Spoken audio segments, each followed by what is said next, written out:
What is the hardest game genre to get right? Something so nuanced and complex that you couldn't possibly fit it into something as simple as Roblox.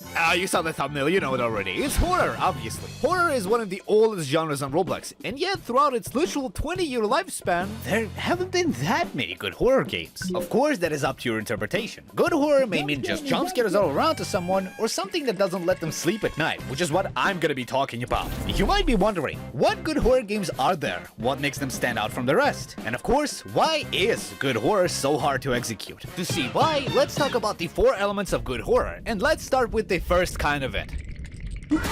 Scary Shawarma Kiosk is probably the most accurate representative of the jump scare horror genre because, well, get it, hey! The goal of this game is simple: work a job! And, well, potentially serve customers and determine who's clearly normal and someone who might have had too rough of a day. There are many jump scares, obviously, as well as various threats you have to fight against. Like, what the hell do you mean my meat skewer will move? Not only that, but the games feature some amazing graphics, insane storytelling, and you don't know with it. This type of a game is literally the most boring one you could play, and I'm telling you about it just so you can have some point of comparison, because the games we'll be reviewing today are going to be miles better. Because there is our first good subgenre of horror that we must talk about. There's an ancient Chinese proverb that goes about as follows: though shadows shift and engines fade, the pulse of fear remains unswayed. While trends depart and worlds decay, the survival horror genre is here to stay. Cut the fucking music already, oh my god! But survival horror is a genre that's basically as old as Roblox. The objective in almost all of the games is to, well, survive while being horrored, I guess? And unfortunately, almost all of these games sway too far into either survival or the horror. Forsaken is theoretically survival horror. No? Well, the flashing lights warning, the fear maturity rating should indicate that this is scary, but they haven't seen it. Now, the game I do want to talk about in the survival horror genre is not your typical front-based stuff. Not survival games where you have to manage hunger bars and whatnot, but the kind of survival horror that makes you panic from the sheer fear for your life. That's the survival horror I'm talking about, and Dog Watching 3 represents it the best. Dog Watching 3 is one of those games that gives you a choice of either leaving it in the first 5 seconds, or you play through and get a secret ending. There is no in between. In Dog Watching 3, you have to survive a FNAF-style night while obviously trying to defend yourself against all sorts of monsters. In this section of the video, we unlock the first factor of the good horror: the atmosphere. The atmosphere doesn't consist of just, this.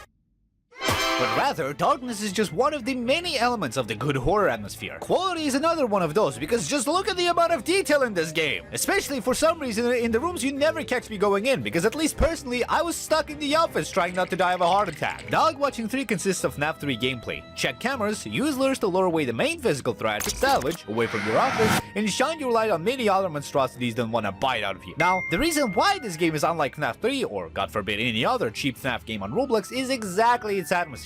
You could not come up with a more oppressive atmosphere in a horror game even if you tried. And besides stuff like Silent Hill. Now, the game obviously has a goal: to survive. But there are 2 whole endings to this game. The first is, pretty plainly, just to survive and leave the pizzeria, granting you the bad ending, where some tentacle fuckery consumes the entire pizzeria and blah blah blah, all the lore of that. The second one, however, is much harder, and goes as follows.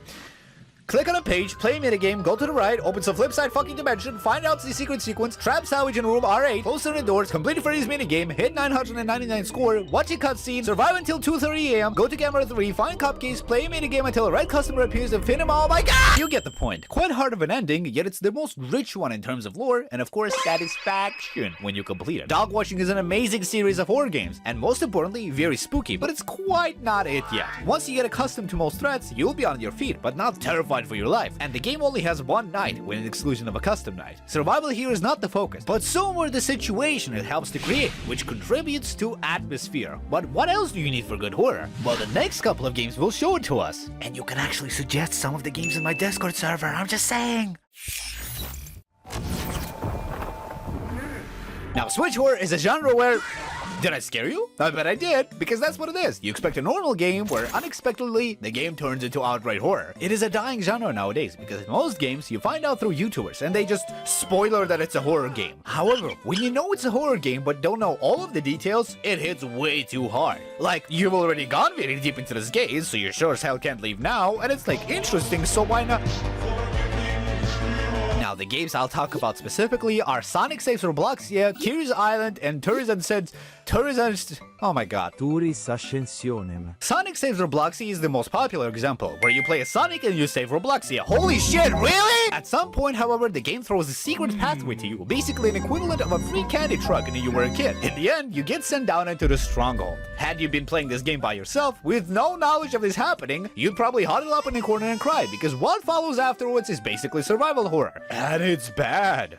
Oh, it's bad. Two of the other games follow essentially the same formula, except in Curious Island it's focused more towards interaction and actually getting to feel like it's a normal game, and Tourist, whatever is the name that I'm not pronouncing, has multiple endings, so you can even just skip over the horror section entirely if you aren't careful. In Curious Island, you spawn as one of its inhabitants, and you can talk to NPCs, interact with the environment, and play a slide mini-game, except at one point in the map, there is a secret passage, where you get into a survival horror section that is way too intense. You just have to find an item, same boring premise of a maze, but had you gotten here by accident, I'm pretty sure you wouldn't be so chill about it.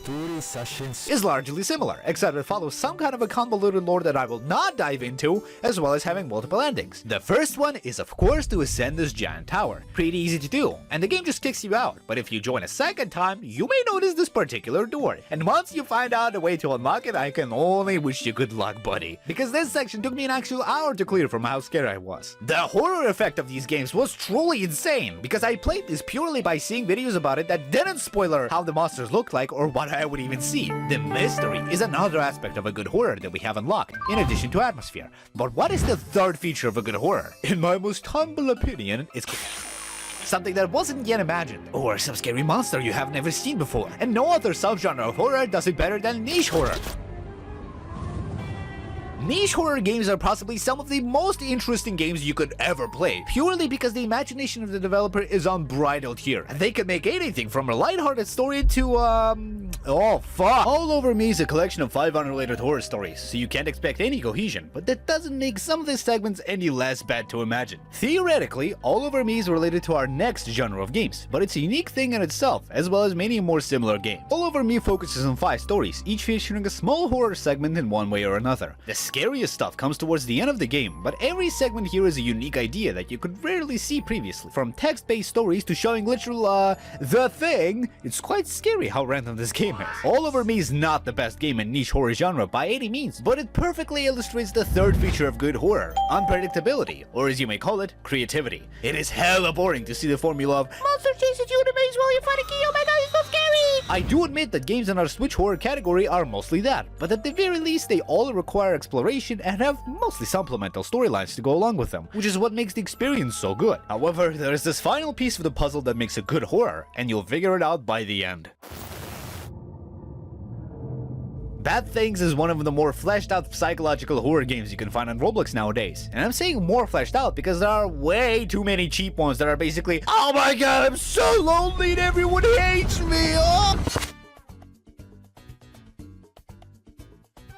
Now, psychological horror is typically a genre where you explore the inner workings of your mind and how we see the world. It's an interesting topic for sure, but definitely not everyone is suited to explore this topic, and especially not to do it with a high quality presentation that this genre requires, in case they want to make a game about it. However, the developers of Bad Things have cooked by presenting us a very simple horror game that takes 3 hours to complete. Bad Things begins with a scene of you taking on the firefighter gear and going into a burning building, where eventually a terrible accident occurs that I will not show in the footage. And beyond that, I cannot tell you anything, but just know that you will see some of the worst themes any Roblox games have talked about. Most of all being themes of friendship, genuine hatred, and most importantly in this game, emotional abuse. Because of that, Bad Things is probably the most controversial horror game on Roblox in recent times. Not in the usual way we're used to, but in the way that still has people debating what was the game about. And the question of what is the game about will not be the only one in your mind, because this game will play tricks on you basically the entire way. At one point, you'll think that Ivan, the guy you're playing as, has some justification to his actions, or you could think that's Andrew that's being a terrible person, which is your friend. But what is actually the answer in this game, that is up to your interpretation, even if the new update to the game actually made the game far less secretive. so if you can, you should play older, deleted scenes, at least the first one. Bad Things, aside from all of the other games in this video, hits hard because of how believable the story actually is. It doesn't have to be relatable, sure, but this just feels realistic, and that's probably the most true kind of horror. The one that you can see in your comfy chair, but the one that can creep around you literally at any second. You will not see a horror monster in real life or any supernatural events, and that makes it not as scary. But seeing the person who is ruining the life of someone who's clearly vulnerable kinda makes you realize that it can happen to anyone, which is really creepy, but not in like the horror way, you know? And that's what Bad Things represents. Scary things that can happen in real life, and they happen on a deeper level than we could ever see. So Bad Things adds a final feature of good horror: